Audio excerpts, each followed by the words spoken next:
पिछले महीने यानी अप्रैल के अंत में जो इस वित्तीय वर्ष का पहला महीना है, कुछ आर्थिक आंकड़े काफी उत्साहजनक लग रहे थे।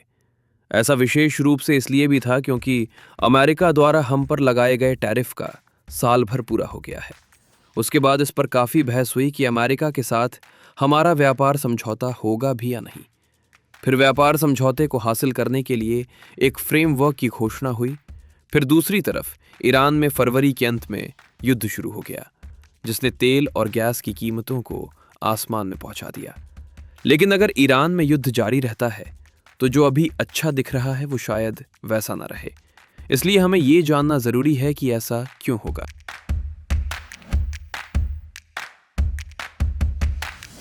नमस्कार, द हिंदू के बिजनेस मैटर्स में आपका स्वागत है। मैं हूं भरत। जीएसटी या वस्तु एवं सेवा कर के तहत कलेक्शंस अप्रैल में काफी बेहतर लग रहे थे, क्योंकि ये 2.4 लाख करोड़ दर्ज किए गए। अप्रैल में संग्रह आमतौर पर साल के किसी भी अन्य महीने की तुलना में अधिक होता है, क्योंकि मार्च में बहुत सारे लेन देन जल्दबाजी में पूरे किए जाते हैं। ये वित्तीय वर्ष का अंतिम महीना होता है और उन लेन देन का भुगतान अप्रैल में कर दिया जाता है। आपकी स्क्रीन पर मौजूद चार्ट दिखाता है कि साल के अन्य महीनों की तुलना में अप्रैल का संग्रह आमतौर पर कैसा रहता है। हम देखते हैं कि अप्रैल 2024 में ये 2.1 लाख करोड़ था। फिर 12 महीने के बाद ये 2.37 लाख करोड़ हुआ और नवीनतम सेट में ये बढ़कर 2.43 लाख करोड़ हो गया है। विश्लेषकों का कहना है कि जीएसटी दरों के हुए रैशनलाइजेशन और सरलीकरण के उपायों से खपत और मांग को समर्थन मिलना शुरू हो गया है। अब आइए कुछ विशेष क्षेत्रों को देखें कि वे कैसा प्रदर्शन कर रहे हैं। एफएमसीजी या fast moving consumer goods sector हमेशा इस बात का एक अच्छा संकेतक होता है कि अर्थव्यवस्था कैसा प्रदर्शन कर रही है। मार्च 2026 को समाप्त तिमाही के लिए नेस्ले का उदाहरण लें। कंपनी ने अपनी अब तक की सबसे अधिक घरेलू बिक्री देखी और इसकी वॉल्यूम ग्रोथ दोहरे अंकों में पहुंच गई।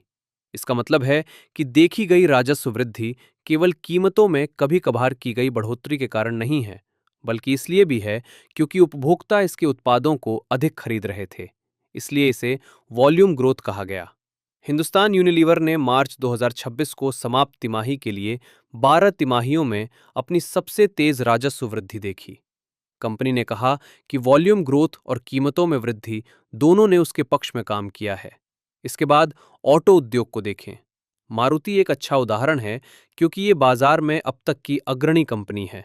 इसने इस साल अप्रैल के महीने में 2.4 लाख यूनिट्स बेची, जो एक महीने में इसकी अब तक की सबसे अधिक बिक्री है। पिछले साल की जीएसटी दरों की कटौती से छोटी कारों के सेगमेंट को फायदा हुआ है। एस्प्रेसो और ऑल्टो की बिक्री में 154% का उछाल आया, जो मारुति के लिए छोटी कारों के सेगमेंट का हिस्सा है। ये काफी महत्वपूर्ण है क्योंकि छोटी कारों के लिए जीएसटी दरों में कटौती से पहले ये कहा जा रहा था कि छोटी कारों का सेगमेंट खत्म हो चुका है और अब केवल एसयूवी पर ध्यान देने की जरूरत है। ये थोक इकाइयों की बिक्री के उदाहरण थे। अब रिटेल फ्रंट पर, जहां उपभोक्ता डीलर से कार खरीदने जाता है, उन शोरूम्स ने उद्योग स्तर पर लगभग 26 लाख यूनिट्स की बिक्री देखी, जो पिछले किसी भी अप्रैल में देखी गई सबसे अधिक बिक्री है। पिछले सप्ताह के दौरान दो नई घोषणाओं ने हमारा ध्यान खींचा। मीडिया रिपोर्ट्स के अनुसार मैग्नम ब्रांड की आइसक्रीम बनाने वाली कंपनी भारत में 3 नई फैक्ट्रियां खोलने की योजना बना रही है, ताकि उपभोक्ता मांग को पूरा किया जा सके। इस बीच टोयोटा ने जापान में रॉयटर्स को बताया कि वो महाराष्ट्र में 3 कार असेंबली प्लांट बनाने की योजना बना रही है। ये सारी अच्छी खबरें हैं, लेकिन अब कुछ ऐसी बातें भी हैं जिसके लिए हमें खुद को तैयार रहना होगा। यदि ईरान में युद्ध जारी रहता है तो तेल और गैस की आपूर्ति बाधित होगी और दोनों की कीमतें और अधिक बढ़ेंगी। अगर ऐसा होता है तो भारत को भविष्य में और कई समस्याओं का सामना करना पड़ेगा। सबसे पहले हमें उसी तेल और गैस को खरीदने के लिए अपनी कीमती विदेशी मुद्रा का अधिक हिस्सा खर्च करना होगा, जो हमें अपनी अर्थव्यवस्था चलाने के लिए चाहिए। इसका मतलब रुपए पर नकारात्मक प्रभाव होगा। रुपए का मूल्य घटेगा, जिसके चलते हमारा आयात महंगा हो जाएगा। इसके अलावा फरवरी 2026 में सरकार ने इस वित्तीय वर्ष के लिए जो राजकोषीय घाटे का गणित लगाया था, वो भी बिगड़ जाएगा। कॉरपोरेट जगत के दिग्गजों का कहना है, यदि ईरान युद्ध जारी रहता है और भविष्य में किसी तरह की कोई राहत दिखती नहीं लग रही है, चेवरॉन के चेयरमैन और सीईओ माइक विर्थ ने इस सप्ताह के शुरुआत में कहा था कि हॉर्मुज़ जलडमरू मध्य के बंद होने के कारण दुनिया भर में तेल की आपूर्ति में भौतिक कमी दिखने लगेगी, जिससे वैश्विक कच्चे तेल की आपूर्ति का 20% हिस्सा गुजरता है। उन्होंने कहा कि अर्थव्यवस्था धीमा हो जाएगा क्योंकि वे खाड़ी के तेल उत्पादन पर बहुत अधिक निर्भर हैं। हॉर्मुज़ के बंद होने का कुल प्रभाव संभावित रूप से उतना ही बड़ा है जितना 1970 के दशक में था। उस दशक में दो बड़ी आपूर्ति बाधाओं ने दुनिया भर की अर्थव्यवस्थाओं को हिला दिया था, जिससे ईंधन की राशनिंग और पंपों पर लंबी लाइनें लग गई थीं।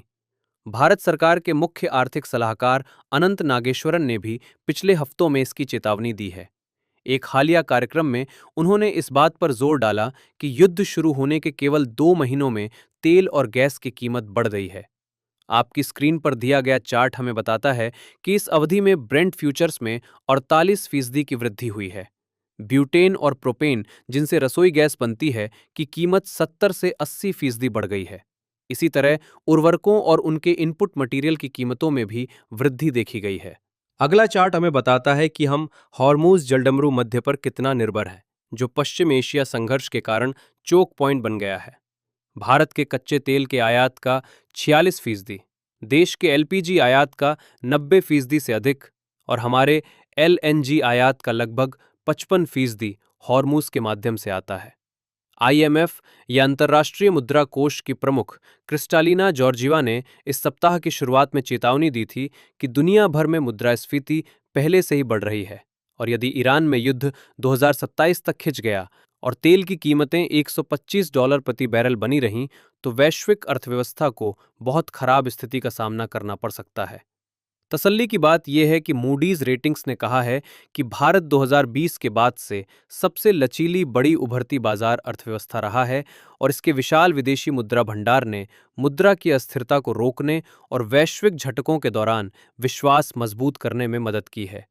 एजेंसी ने यह भी नोट किया कि भारत भविष्य के झटकों से निपटने के लिए अच्छी स्थिति में है क्योंकि इसके मौद्रिक नीति ढांचे स्पष्ट और पूर्वानुमेय थे। मुद्रास्फीति की उम्मीदें अच्छी तरह से टिकी हुई हैं और जरूरत पड़ने पर विनिमय दरें समायोजित हो सकती हैं। अब आते हैं जानकारी के उस छोटे से अंश पर जो हम आपके लिए हर एपिसोड में लेकर आते हैं। क्या आप जानते हैं कि 1973 के तेल संकट के बाद अमेरिका ने अपनी तेल आपूर्ति के लिए पश्चिम एशिया पर निर्भरता कम करने के उपाय किए थे? इनमें से एक देशव्यापी गति सीमा थी। राष्ट्रपति रिचर्ड निक्सन ने 1974 में सभी राज्यों के लिए 55 मील प्रति घंटे (MPH) की राष्ट्रीय गति सीमा का कानून बनाया था। और यहाँ उस तथ्य से संबंधित प्रश्न है, इस कानून के लागू होने के बाद एक दशक की अवधि में अमेरिका में सड़क दुर्घटनाओं में होने वाली मौतों में कमी आई। सवाल ये है कि कितनी? इसका जवाब अगले हफ्ते देखिएगा। और यहाँ पिछले हफ्ते के सवाल का जवाब है, लडाइट LUDDITE कौन या क्या है?